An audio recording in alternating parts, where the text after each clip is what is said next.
భావన లేకుండా మీరు అందరినీ సమానంగా చెప్పంటున్నాను. నేను ఇక్కడ ప్రతిపక్ష పార్టీ సభ్యుడిగా 5 years ఆల్మోస్ట్ 4 సంవత్సరాలు 8 మాసాలు ఏదైతుందో నేను బాధ్యత నిర్వర్తించాను. నాకు ఏనాడు కూడా ఏదైతుందో నేను ప్రతిపక్ష పార్టీ సభ్యుని అన్నట్టు ఒక భావన నాకు రాకుండా అన్ని విధాలు కూడా చెప్పంటున్నాను. పర్హాప్సే అంటే ఈ మొత్తం సభలో అత్యంత సమయం చర్చలో పాల్గొనేటువంటి అవకాశం బహుశా నాకే లభించుంటుంది. అంటే ఎందుకంటే అప్పుడు నేను కాంగ్రెస్ పార్టీకి ఏకైక సభ్యుడిని, అన్ని అంశాలపై మాట్లాడేటువంటి అవకాశం కూడా నాకు మీరు కల్పించిండ్రు. అది క్వశ్చన్ అవరే కానీ, స్పెషల్ మెన్షనే కానీ, షార్ట్ డిస్కషనే కానీ, బిల్సే కానీ, అది గవర్నర్ గారి ప్రసంగమే కానీ, బడ్జెట్ కానీ, ఏదైనా కానీ అధ్యక్ష.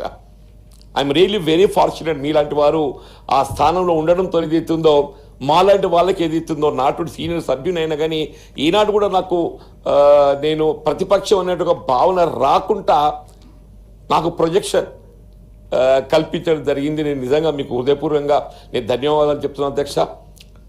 అంటే ఈ వ్యత్యాసం ఎందుకు చెప్పినట్టు 1996లో ఎమ్మెల్యే గెలిచిన తదుపరి అప్పుడు కాంగ్రెస్ పార్టీ శాసనసభ పక్ష నాయకులుగా పి జనార్దన్ రెడ్డి గారు ఉండే అధ్యక్ష. అంటే దాని గుర్తింపు లేకుండే, బట్ ఇట్స్ ఏ ప్రతిపక్ష పార్టీ హోదా లేకున్నా కానీ ప్రతిపక్ష పార్టీ నాయకుడిగా కాంగ్రెస్ పార్టీ నాయకుడు వారు ఉంటారు అధ్యక్ష. అదే ఫ్లోర్ లీడర్. మాకు మైక్ అనుమతి పొందడమే పెద్ద గమనం అయిపోతుండే అధ్యక్ష.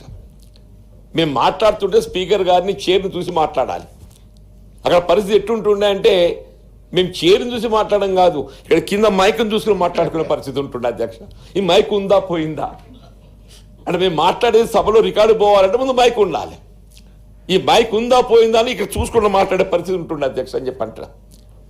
కానీ మీ దగ్గర నేను అంటున్నా ఈ ఫర్ లాస్ట్ 6 years ఈ సంవత్సరం 4 మాసాలు ఏది ఇస్తుందో సరే కాంగ్రెస్ పార్టీ అధికారం రావటం, అధికార పార్టీ పక్ష నాయకుడిగా కూడా నేను బాధ్యత నిర్వర్తించేటువంటి నాకు అవకాశం వచ్చిందని చెప్పంటున్నా.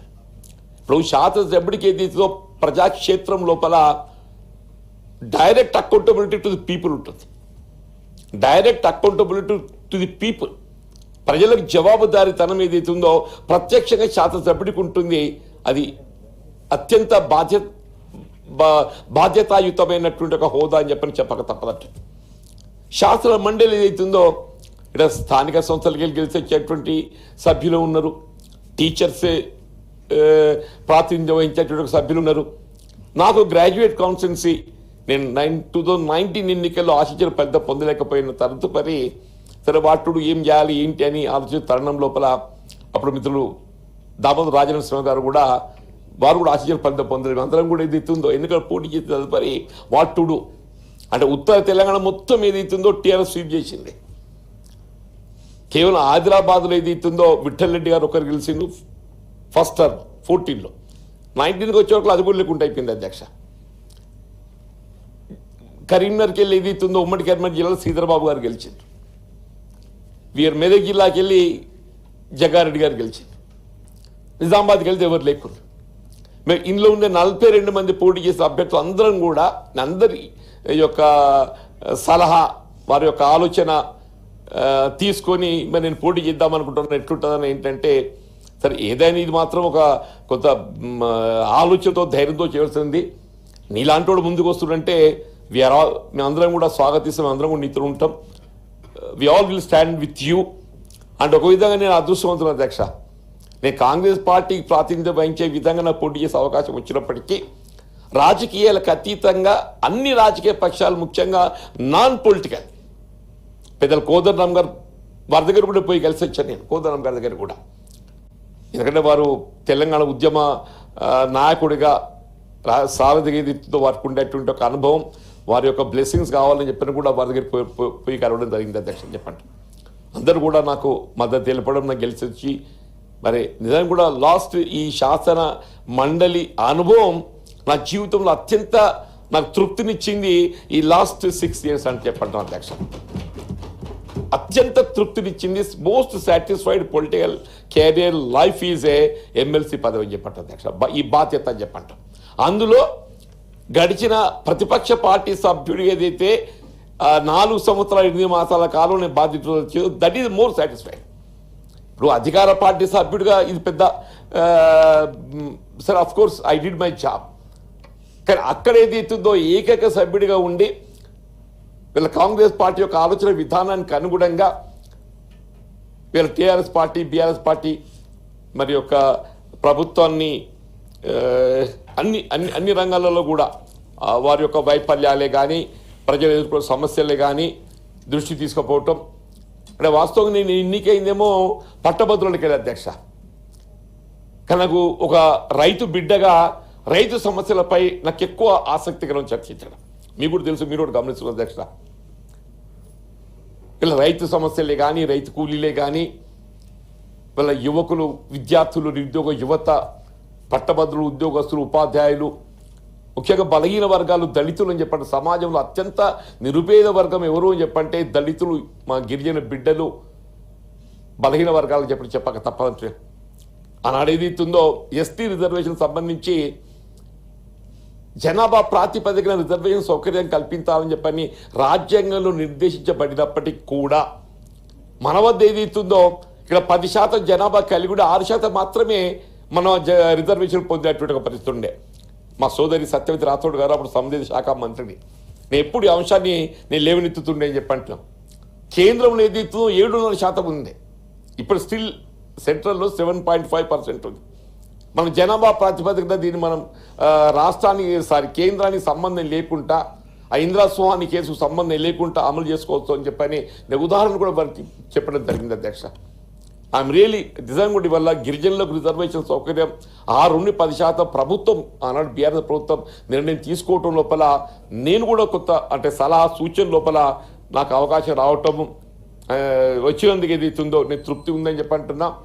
అంటే ఇతర చాలా అంశాల వివరణగానే అధ్యక్ష, ప్రతిపక్ష పార్టీ సభ్యుడిగా most responsible job is opposition membership. Narsireddy గారు అధ్యక్ష, టీచర్ సమస్య కానీ, విద్యార్థుల సమస్య కానీ, వారికి ఒక గొప్ప అనుభవం చెప్పంటున్నాను. ఇవాళ అధికార పార్టీ సభ్యుడికి ఆయన భావాలు ఏదైతుందో భావనలు ఈ సభలో పరిమితం ఏ విధంగా చర్చ చేయాల్సిన అవసరం లేదు. As it is as a member, అధికార పార్టీ సభ్యుడిగా ఆ సమస్యల పరిష్కారానికి ఏదైతుందో ప్రభుత్వంతో సంప్రదింపులు చేయగలిగే అవకాశం ఉంటుంది. ఇలా ప్రతిపక్ష పార్టీ సభ్యుడికి ఏదైతుందో వారి యొక్క భావాలు, భావనలు, ఆలోచనలు ఏదైతుందో ప్రభుత్వ దృష్టికి తీసుకెళ్ళటానికి ఉన్నటువంటి ఏకైక వేదిక ఈ వేదిక శాస్త్ర మండలి, ఈ సభా వేదిక అని చెప్పండి.